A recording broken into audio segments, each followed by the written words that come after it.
Christy Stockman has been coming to this congregation with their family since James was an embryo. About 22 years. For the first 35 years of Christy's life, they were a practicing member of Eckankar, the religion of light and sound. Through a series of odd experiences, they found themselves with a new family and a new spiritual outlook, atheism. The Unitarian Universalist religion gave them the freedom to play and explore their interest in the ancient practices of First Peoples alongside atheism.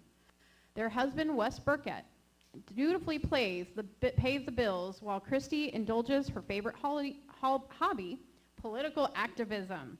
Christy, Wes, and their adult children, James and Megan, love U2C3. Please welcome Christy to the microphone.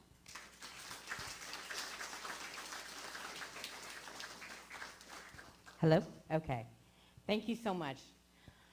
This experience will be a little different than our usual format. You'll notice the different arrangement of chairs, and hopefully the camera will be able to follow along with us.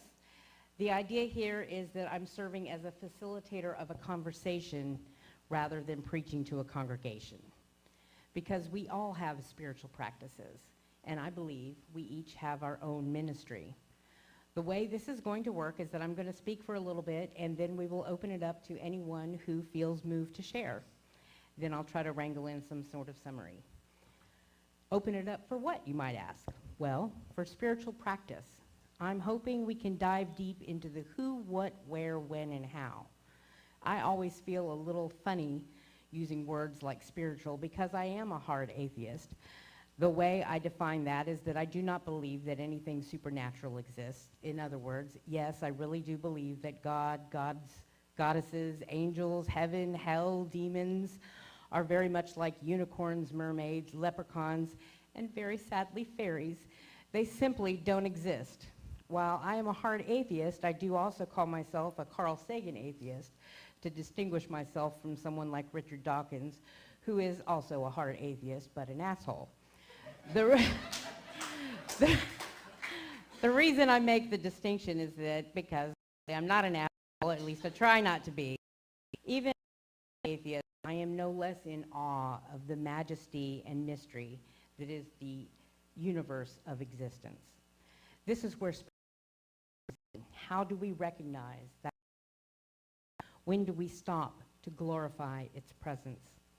I might classify spiritual practice in my own spirituality as those times when I act with my highest purpose. To me, that's what we do here in this church, in this congregation. We do spiritual work, spiritual observance, and spiritual participation. I don't know about the ending part exactly, but we do spiritual. This is where you come in. What is spiritual practice to you? Especially, how and why is it different from any other time or any other place or action? Now, we Unitarian Universalists like to be thought of as good students, so you will notice that there was an index card and pencil placed on most of the chairs when you came in. This is a place where you can take notes if you wish. Please take this time to write something about your spiritual practice. I will note 1 minute of silence to give you some time and space to think about what this means to you. One spiritual practice we all share is coming to Sunday worship. Being a member or friend or visitor of this congregation is a spiritual practice, whether you watch online on our live stream, hi live stream, or later on YouTube, hi YouTube, or come in person to the church to be with the congregation. I make the distinction here between the building or place and the people, because it is the people, that congregation, that make this place holy, not the other way around. Attending or participating in any way is definitely a spiritual practice and one we share, meaning it is also a public spiritual practice. This is one way we Unitarian Universalists witness. To witness something has particular meaning in this context. Those familiar with the Bible might note Acts chapter 1, verse 7 in the King James Version says, "It is not for you to know the times or the seasons which the Father hath put in his own power." We might interpret this to mean that we never know when the Holy Spirit might move through us. that at any time we might be a conduit for a greater good. Now, would anyone have anything they'd like to share about their spiritual practice? Just raise your hand, and I will bring the microphone to you. I am Elise Smith. I actually made notes ahead of time because obsessive compulsive. I have no memory and I can go on tangents. I have learned that evidently I am a pantheist. Pantheism is more a belief that God, whatever God is to you, the Holy Spirit, the life force, you name it. It's in everything. God's in the earth, the plants, the birds, the bugs, the clouds, the cosmos. God, Spirit, the Holy Spirit, is in everything. God is in you. God is in me. So, my spiritual practices are pretty important because I am holy. So, my spiritual practices involve going outside, nature. Where's Wes? He's not here. Okay. Interacting with nature, the real world. I plant native plants that Texas butterflies love and caterpillars like to eat. I gather plant and seeds. I plant them. I do stargazing, following the planets, Jupiter at sunset, Venus at dawn, when I'm out walking in the dark. I share my practices and give away seeds and plants and my opinions about things. And walking in the woods at twilight and looking at the trees is as good as anything gets for me. That is the most spiritual experience for me. We are stardust. We are golden. We are billion-year-old carbon. And we've got to get ourselves back. Thank you, Elise. Thank you so much. Thank you. So I have my own personal spiritual practices, but one of the things I love about this church is that we come together and we have these shared practices, right? And so as a nurse, I'm an advocate for my patients. I have patients who can't talk or won't talk, and I have to not only listen to them, but I also have to then do something in their stead, right? I have to do something to help them. And I love that we come together and we're advocates. So we had someone from domestic violence shelter. We're listening, finding out the voices of those who can't be heard, and then she's talking to us about what we can do, how we can be there for that person when they might need those services. And I think that's just really great that we get together and we can be a voice for those who can't be heard, and then find out what can we do about that. And that's just a spiritual practice that I love about this church. Thank you so much. Well, my spiritual practice, I really didn't think of it that way until I had to sit down and think how I would articulate it. And so I think it comes in three parts. One, I think I try to live a life of gratitude. And right now my family is finding out that I'm about to get rid of Christmas. And and Thanksgiving is going to be our big holiday in our family. And part of what I do, just living this, is that I appreciate my family so much and what we get to do. And so scrapbooking, sitting down with the pictures and putting them all together, is a spiritual practice for me, and I miss it when I can't do it. We were on vacation a couple weeks ago, and we went to a winery, because that's what we do. The sommelier was describing the tonnage that they had taken off of their vines in this particular area. And just the way that she said it, I was offended for Mother Earth, because I felt like she wasn't appreciating what came from the earth. It's like she was taking credit for it. And so it's it's manifesting in different ways in my life. The second aspect is, I'm agnostic.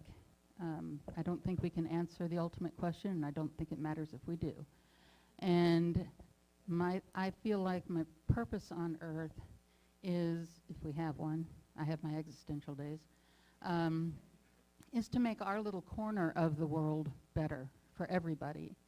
And part of what I do as a spiritual practice is participate in this church. And I don't mean coming to the service and being here. I mean, when we need somebody to sell the HEB cards, it's like, oh, okay, I'll do that.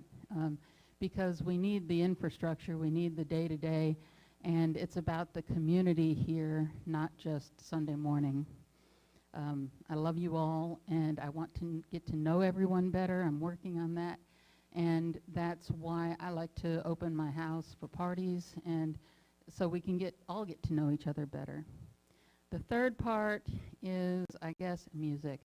I really sing, if that hurts your ears, but I think there is something in the vibrations, and I think that is what connects me to the universe. And for this reason, I listen to music a lot. We go to the chamber music concerts in town. I sing with the band in the choir. And next Sunday afternoon, I'm going to go to my first music vibration therapy appointment from the woman who came and spoke here, and I should have brought her name. I'm sorry about that. Christina Karst. Okay. So that's my practice. Thank you so much. Thank you. Hello, I'm her daughter. My name is Tess Cherry. That's Deborah Sunderman right there. I actually have been an atheist for a very long time. And as most of you know, that came from my long history of cancer, with everyone telling me, God is testing you. He's testing a 7-year-old for what reason? But as the years passed by, and as I got more and more into science, I became agnostic, asking the big question, where's the proof? If you can't show me proof either way, you're wrong. Okay, thank you. Thank you so much.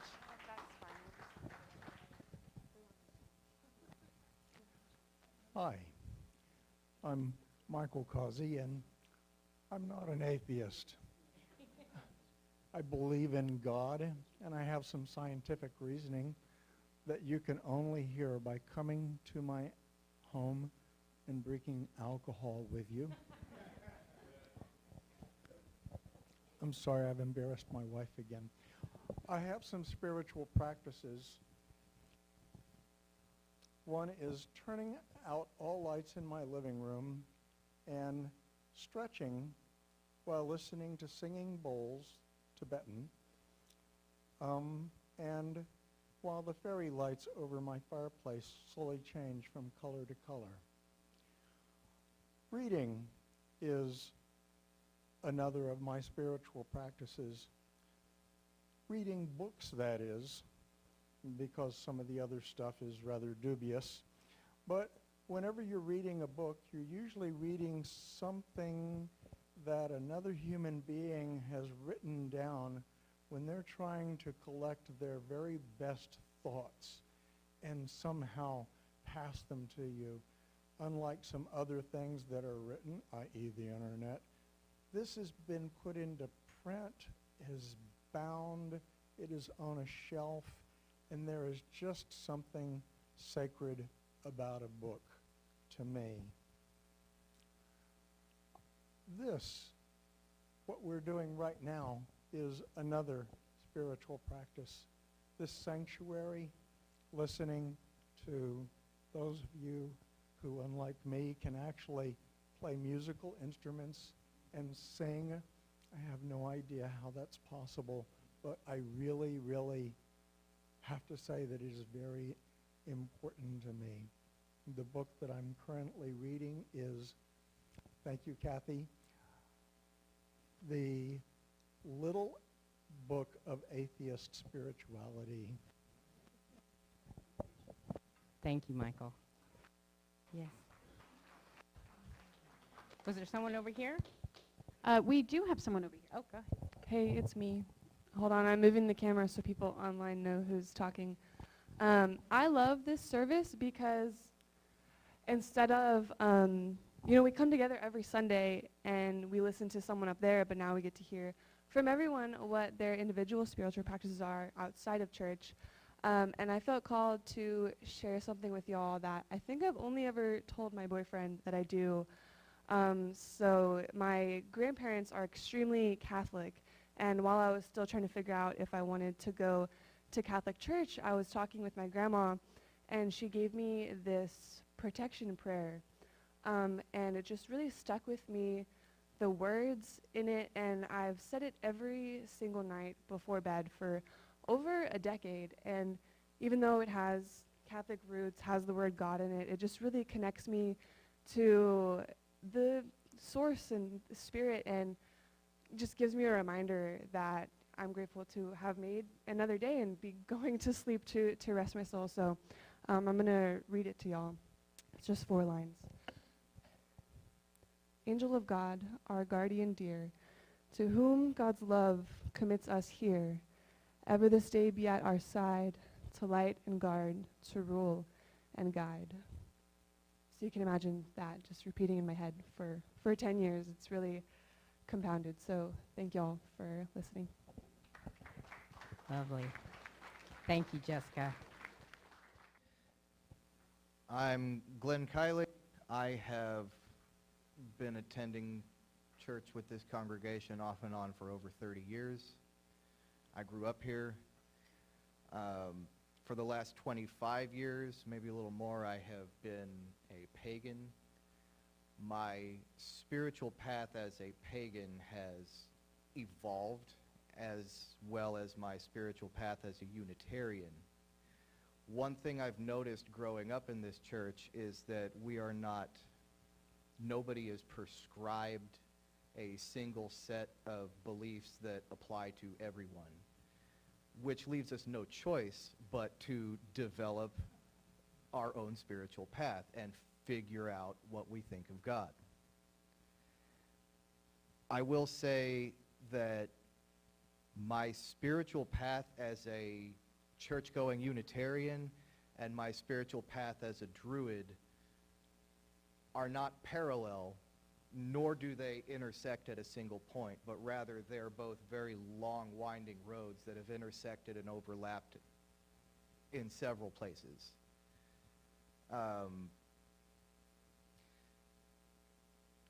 I do consider myself more on a typical spiritual side in that I do believe in supernatural forces such as deities, spirits, and fairies too.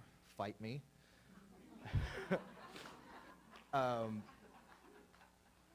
A lot of the less esoteric readings that we hear typically in the Unitarian Church are still very nature-focused and spiritual in their own less dressed up way. And as a Druid, I have found a great deal of wisdom in this.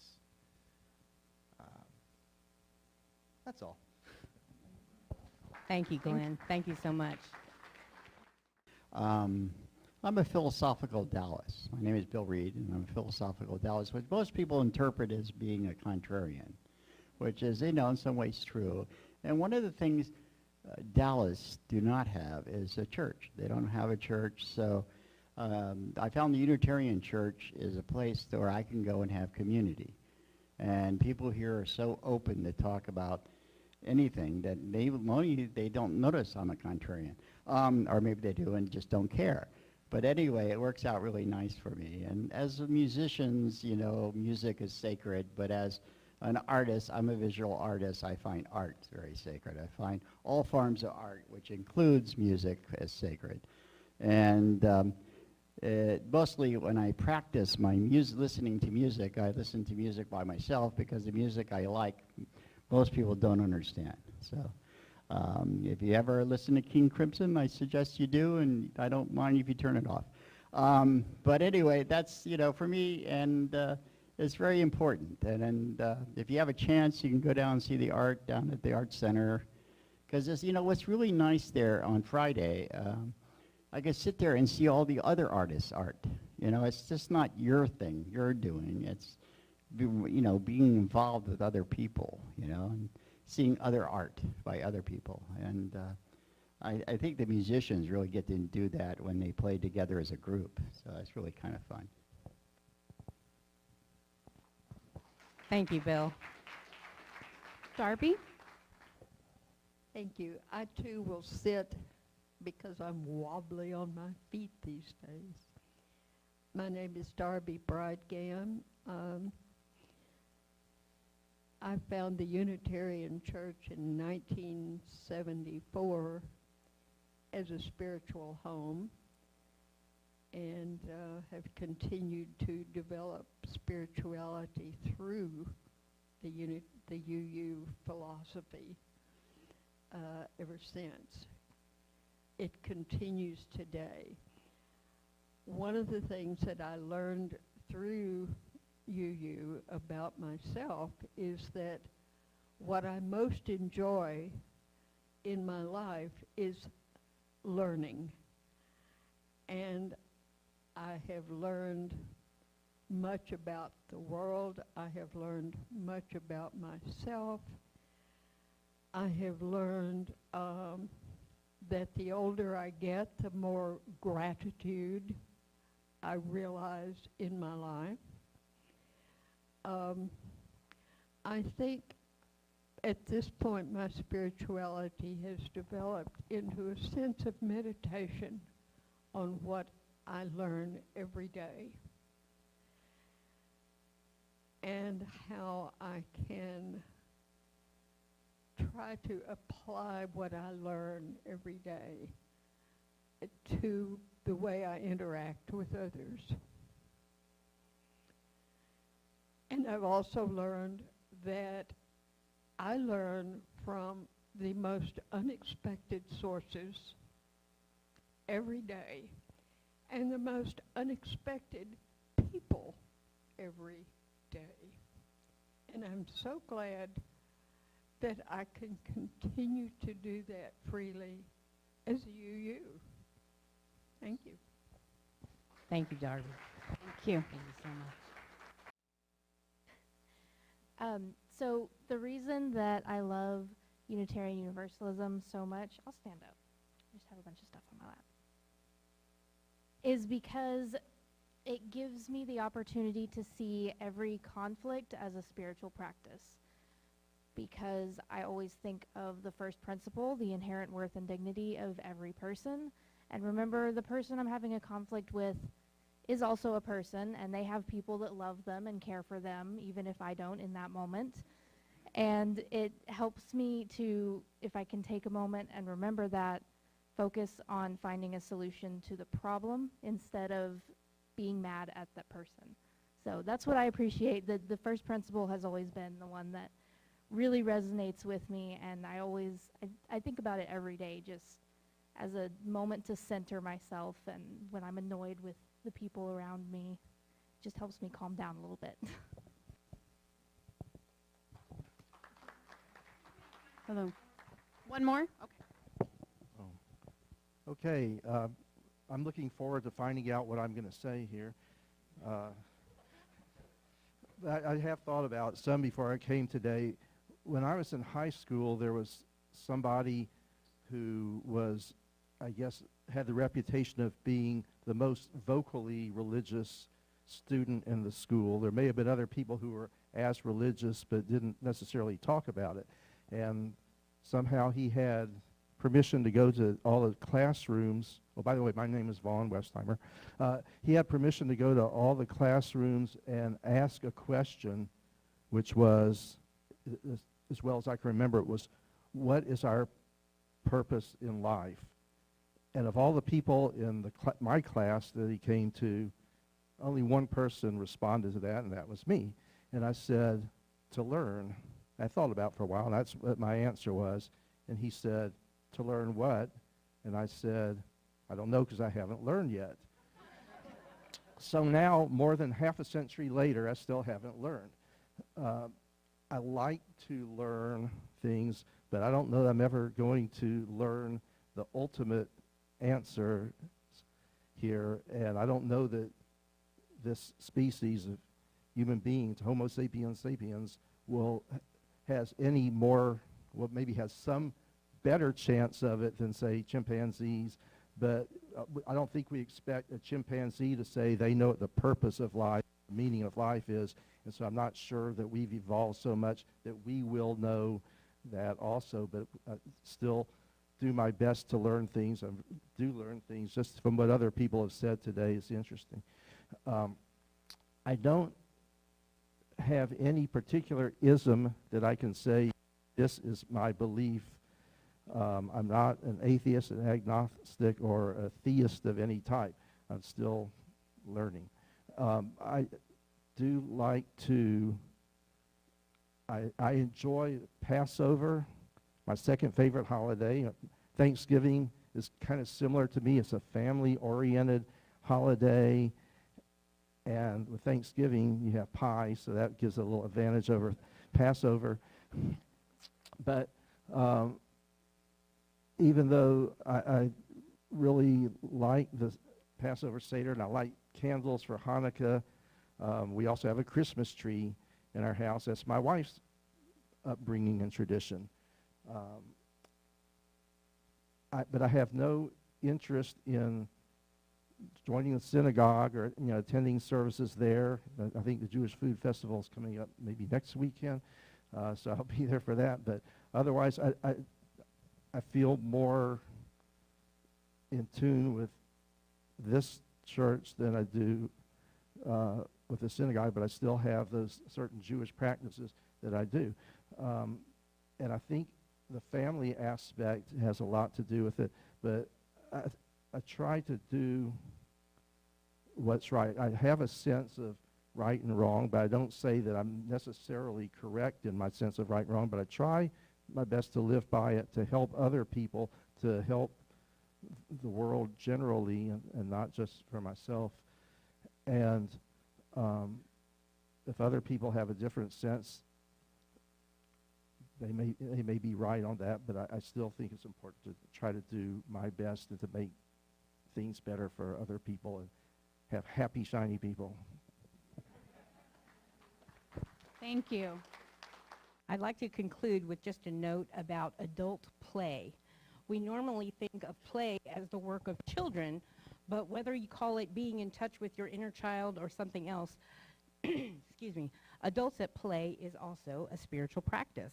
One group that takes this type of play seriously actually meets here at our church. It's called the Society for Creative Anachronism. The only requirement for membership is an attempt at pre-17th century clothing and courtesy. When I participated, it meant I spent every weekend I could dressed up like a princess and practicing at being my most gracious and kind. What a fun way to spend one's time.